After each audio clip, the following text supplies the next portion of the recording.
कोयत्याने तलवार घेतात. देवाचं नाव घ्या, ही तलवार घ्या, हा कोयता घ्या आणि मग झोपडपट्टीमध्ये लूट करतात.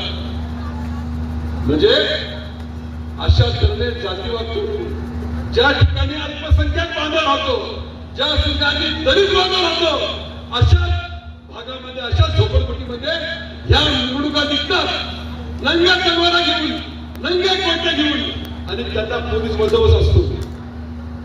कालच्या जयंतीच्या निमित्ताने अशोकराव तुम्ही पण ऐका नीट, आमच्या भागातील काही लोकांनी निवडून काढायचं ठरवलं.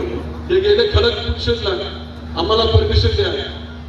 त्यांना परमिशन देत नाही पोलीस, PI परमिशन देत नव्हता, ACP परमिशन देत नव्हता. त्यांनी मला फोन केला. त्यांना मी सांगितलं ACP साहेबांना, साहेब लवजी वस्ताद कोण आहे तुम्हाला माहिती का? ते सर्व स्वातंत्र्यवीराचे बाप आहे, गुरु आहे.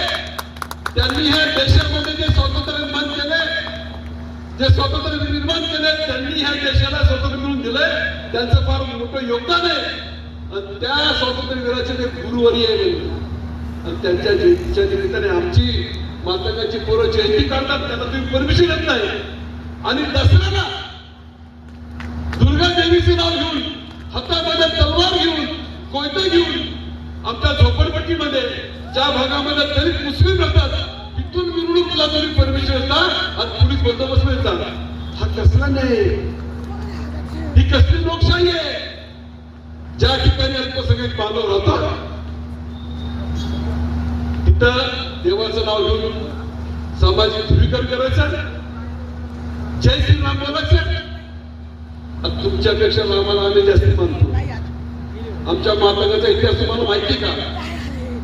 प्रभू रामचंद्र असेल, श्रीकृष्ण भगवान असेल, श्रीकृष्ण भगवानाचे गुरु कोण होते? संदीपानी ऋषी.